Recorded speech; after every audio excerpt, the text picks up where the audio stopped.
You've tuned in at the right time, the start of another episode of Jamaica Magazine. I'm Audrey Williams. Welcome. Coming up, putting Jamaicans to work and protecting vulnerable citizens. The Ministry of Labour and Social Security's 2013 Year in Review. Plus, for those wanting to exercise their green thumb, we have some backyard gardening tips that you'll find interesting. All that and more in today's lineup, so stick around.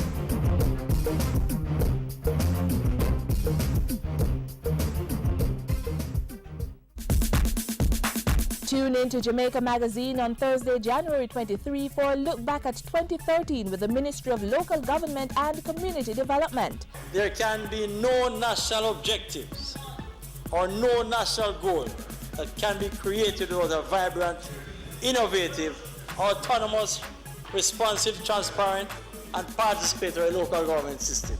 That's the 2013 Local Government Year in Review, empowering citizens through local authorities, January 23, right here on Jamaica Magazine.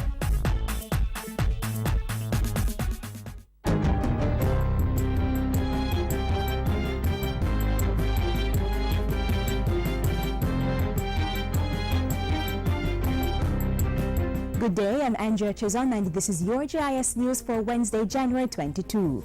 Bank of Jamaica Governor Brian Winter is predicting that Jamaica will see a decline in inflation over the medium term. That decline, in combination with a more competitive exchange rate, will foster increased price competitiveness for Jamaica's exports of goods and services. Lower inflation will also allow Jamaican businesses to finance investments at lower interest rates, better terms.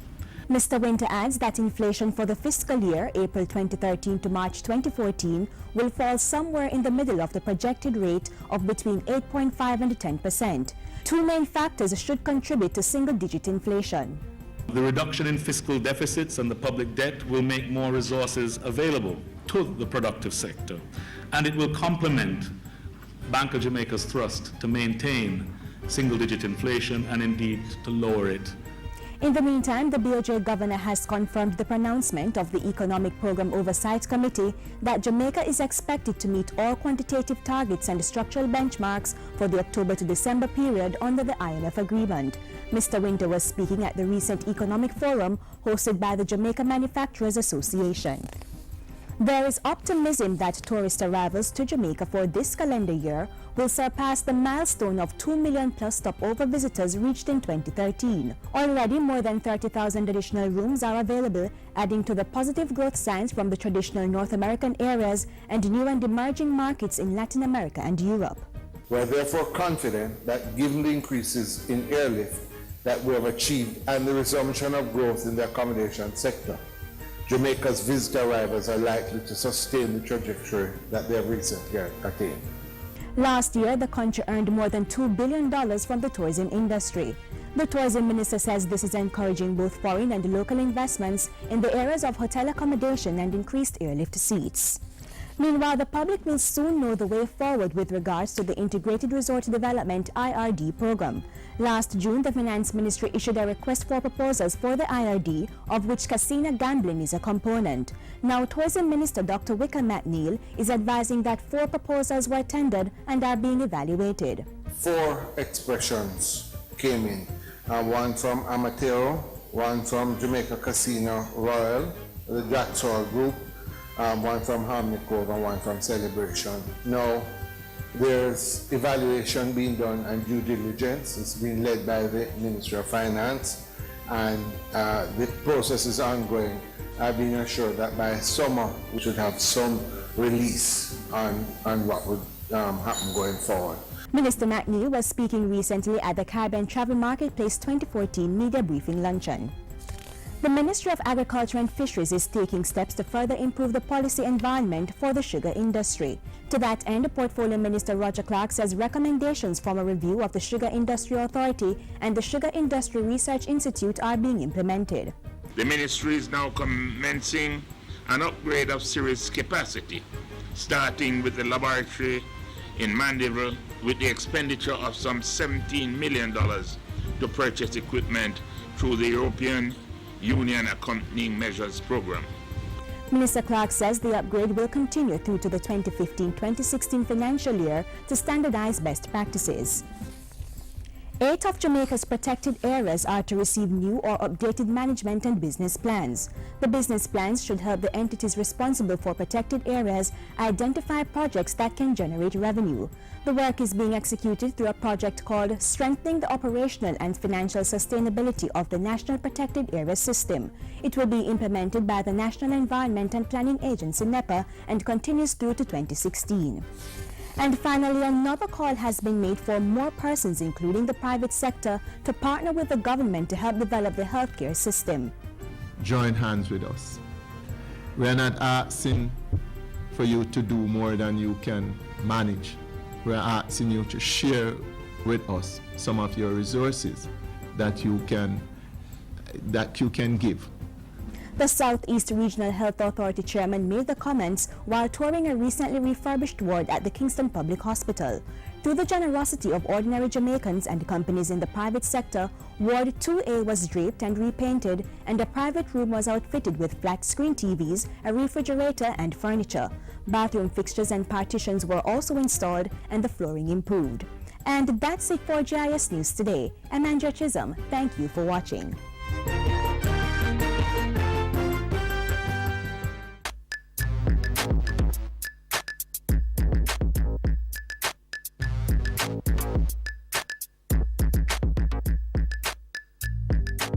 Last year, job creation was placed high on the government's agenda as part of efforts to improve the quality of life of Jamaicans. That goal formed the backbone of the work done at the Ministry of Labour and Social Security, but the initiatives went beyond that. Details next.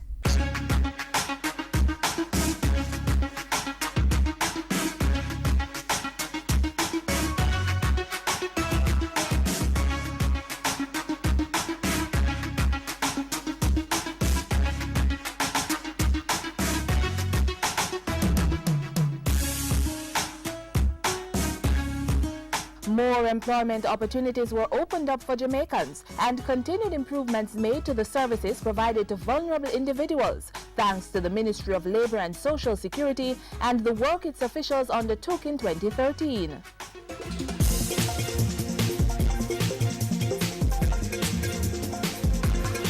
Throughout the year, the need to fulfill the priority of job creation was the driving force behind many of the ministry's undertakings.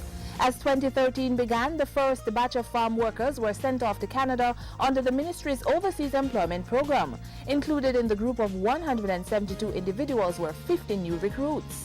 To demonstrate professionalism while on the job, so that the ministry's employment program can be expanded to provide opportunities for other unemployed Jamaicans.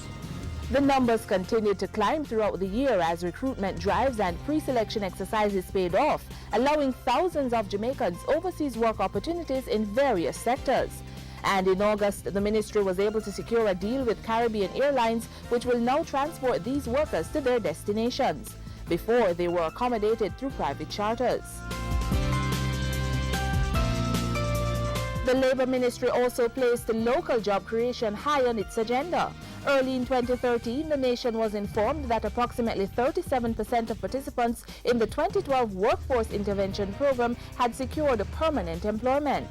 The program was designed to reduce the burden caused by unemployment for the most vulnerable in the society, with a view to assist individuals to move from a state of welfare to a state of well-being.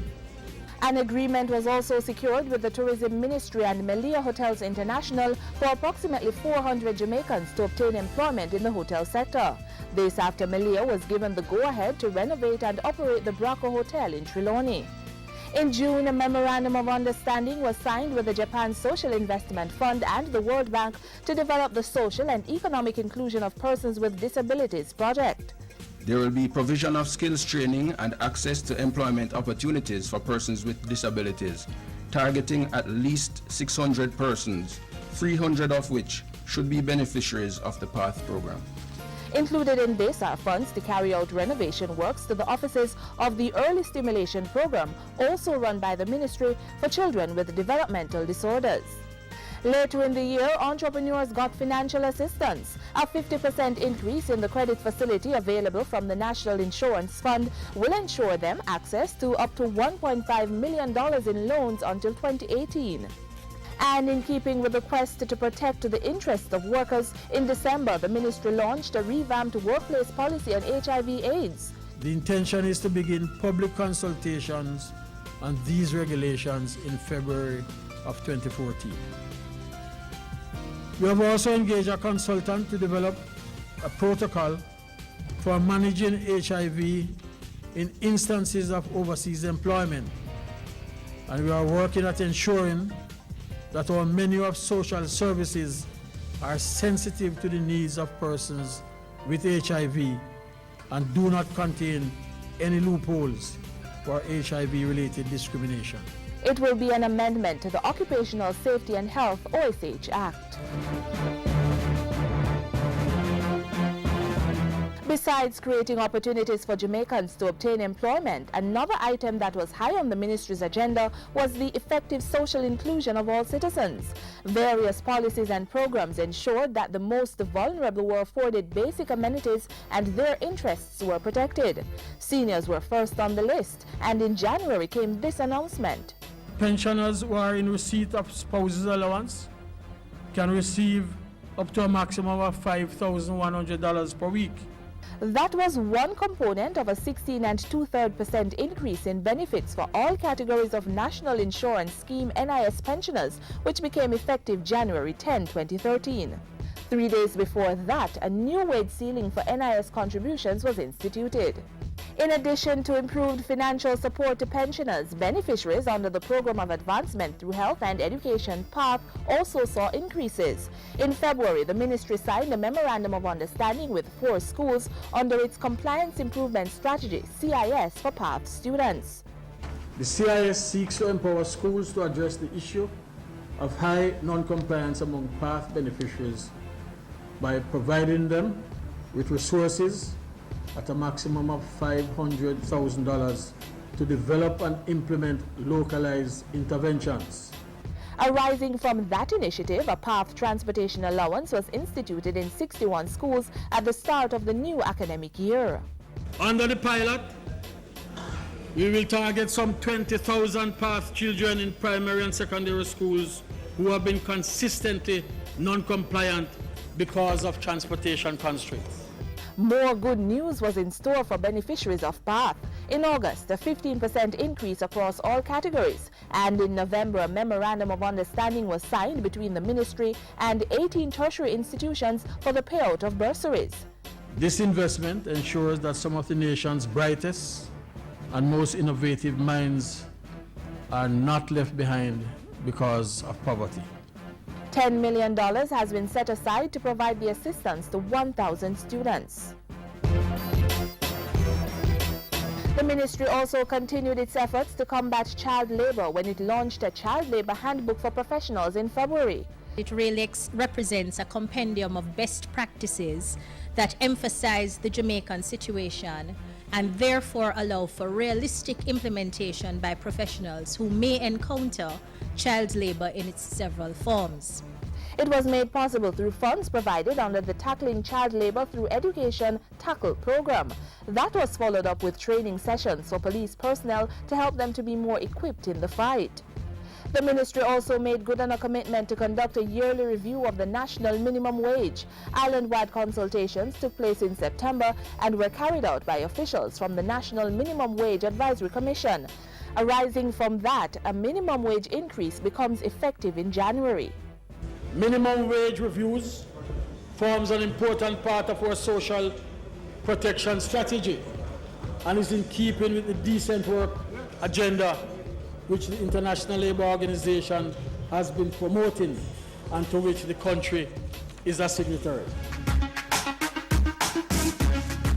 Tangible evidence of the ministry's achievements to help fulfill its commitment to being the vehicle that gets Jamaicans working, lifts the vulnerable, grows the economy, and assists in government's priorities for building the nation.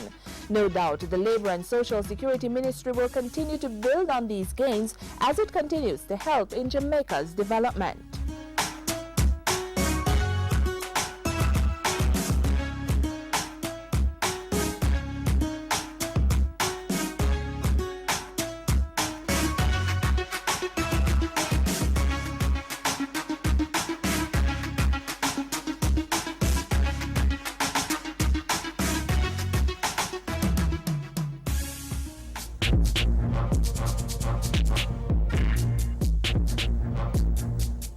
Many persons island-wide have bought into the mission to grow what we eat and eat what we grow. How about you?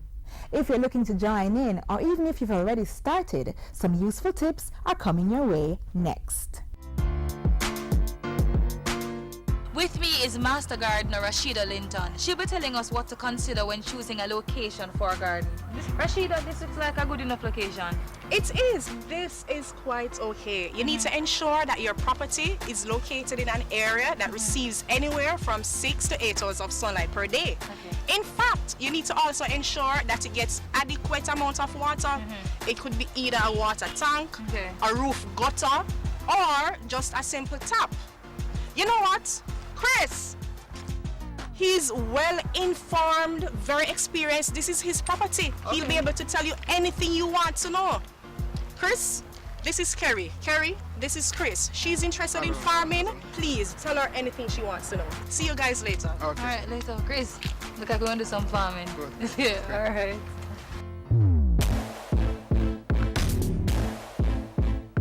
Get geared up. You'll need gloves and rubber boots. First, clear the land of stones, tins, broken glass or other types of trash and large sticks or plastics that will hinder your plant's growth.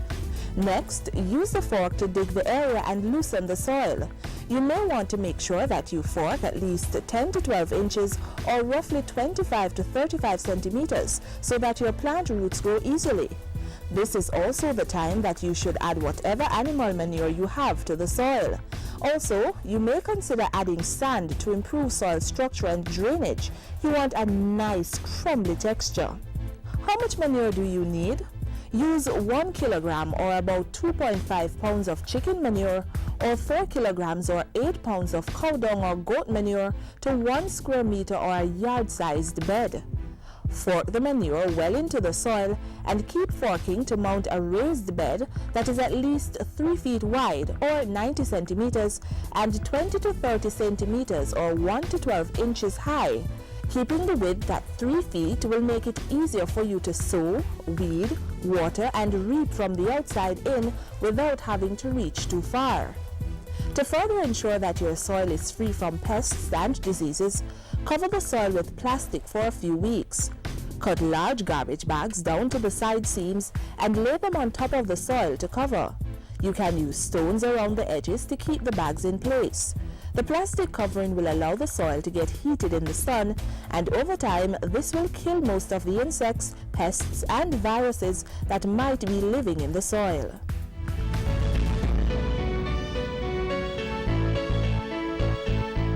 If you are fencing your plot, you should do that now too. Dig holes at least 1 foot or 30 centimeters. These holes should be at least 2 feet away from each corner of your raised bed. This will give you enough room to walk around as well as bend for sowing, weeding and watering. Next, one by one, set your fence posts in each hole and fill them in. Then, nail chicken wire around your plot, making sure to leave an opening for entrance and exit.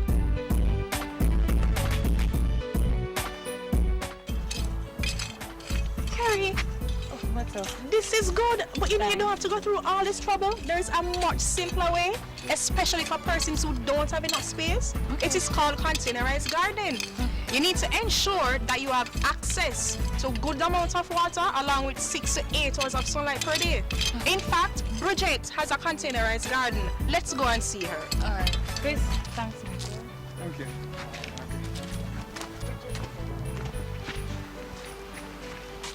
Bridget, this is Kerry. Kerry, this is Bridget. Hi. Bridget has a container garden. Kerry is interested in doing containerized gardening. Please give her all the information she needs. Okay. Later, guys. All right, then. Take care. Hi, Kerry. Hi. You have actually come good time because I'm just about to transplant some tomatoes. Okay. Right. Okay. So, this is my container. When you grow in containers, you must have a proper drainage. If you buy clay or plastic flower pots, they will have holes punched in the bottom for this purpose. But if you are making your own, you must make sure you punch holes in the bottoms and sides so that the plants won't get waterlogged and develop root rot. As for getting the right soil mix, making sure you have really good, healthy soil is even more important in container gardening than it is in raised bed gardening. That's because the soil in pots is shallower and can dry out more easily. Most container plants do best with a mix of soils. 1 part loamy soil, 1 part sand, and 1 part humus. Because potted soil does not easily retain nutrients, you should add 6 tablespoons of fertilizer to soil. Once you've put the right mix of soil in your pots, allow them to settle for a week or 2 before planting. The next thing to think about is choosing the right crop to grow in your pots. The most ideal plants for container gardening are callaloo, tomato, peppers, lettuce, cabbage, cucumber, legumes, condiments, and herbs. Thank you so much, Ms. Williams, for all your help. Yeah, man. Boy, backyard gardening, not easy. But hey, at least now we know about site selection and container gardening. Backyard living, not bad at all.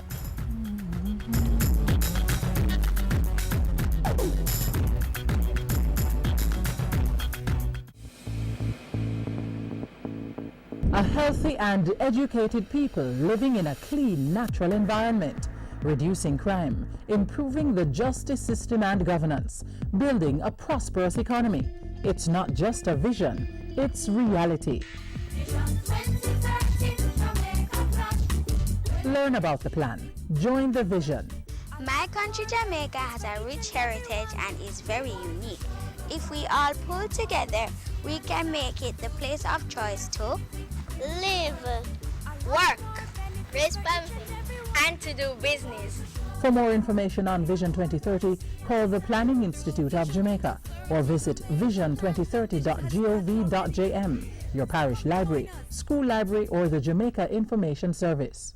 The National Blood Transfusion Service is on a continuous drive to ensure that there is adequate supply of blood to support the country's health facilities. Once you qualify to donate blood, the process is simple, and there's a lot that goes on behind the scenes to ensure that it continues to be safe for both donors and recipients. Watch this.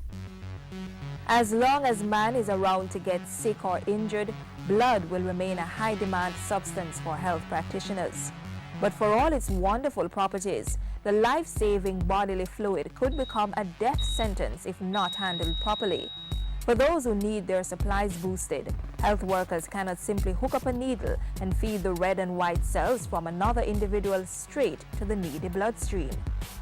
It's not just a simple matter of collecting blood, finding out what the group is, and then passing it on to the recipient. There are lots of other things that go into providing safe blood.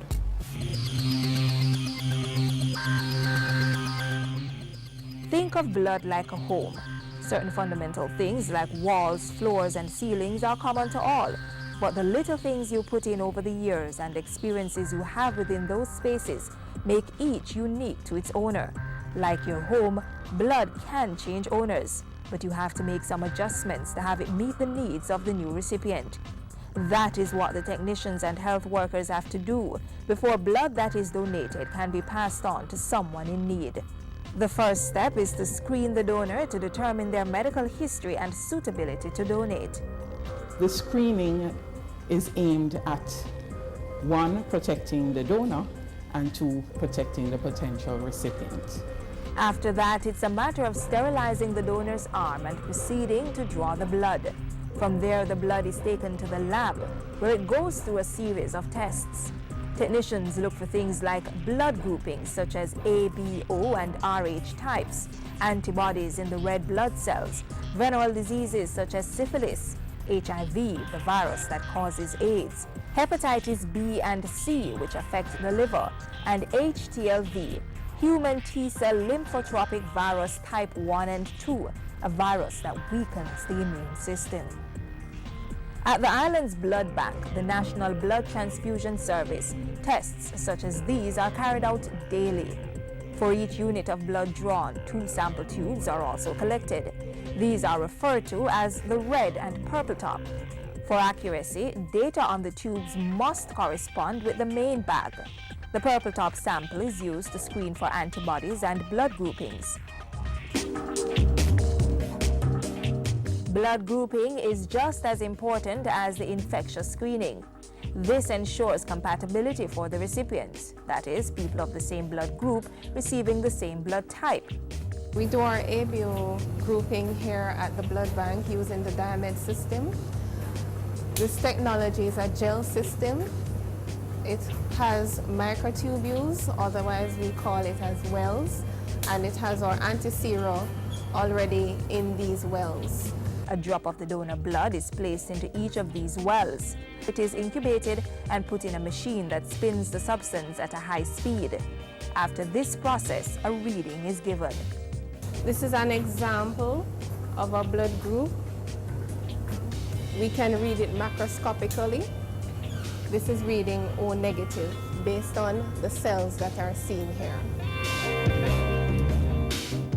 In VDRL testing, which checks for syphilis, a small amount of the serum or the white part of the blood is dropped into a tube and then incubated at 56 degrees Celsius. After 30 minutes, it is taken from the incubator, placed on a slide, mixed with an antigen, and then rotated at 180 degrees for 4 minutes. The slide is then placed under a microscope for reading. A positive sample for syphilis would show signs of lumps or flocculation. Samples from the main lab are taken over here for the human immunodeficiency virus HIV screening, as well as the human T-cell lymphotropic virus HTLV and hepatitis B and C screenings. The different reagents or chemical compound for each of these viruses are added to the blood samples and placed in this machine. The reagent will cause a color change to the sample, indicating a positive reading. Basically, it interprets this color change to a numerical value, which we can quantitate. Either if it's positive, it tells us the degree of positivity based on the numerical value, and if it's negative, we also get a numerical value, but we also have a cutoff value which can tell us whether it's negative or positive. Whole blood is never administered as part of safety measures. The whole blood is separated into components: red blood cells or packed cells, plasma, or white cells.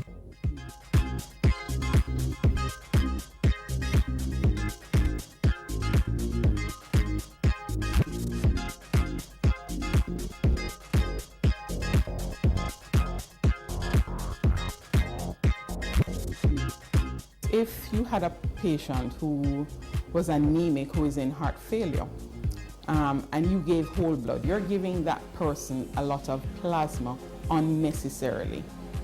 They really need the packed cells component. Not only is it unnecessary, but you put them at added risk of making the heart failure worse. So it is important to give just the component that is required.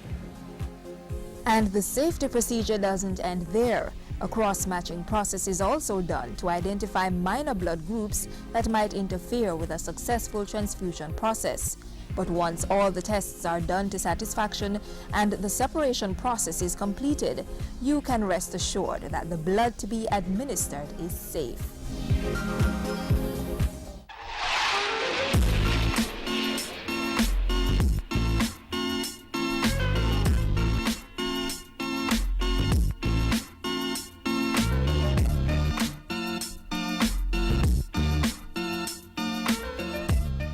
Jamaica Magazine comes to an end, but only for today. We'll roll out another in the series, same time tomorrow.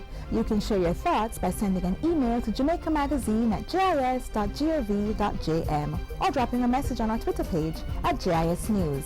If you missed this or other programs, check our YouTube page to catch up. And don't forget that our website is filled with useful information. On behalf of the GIS family, have a wonderful evening.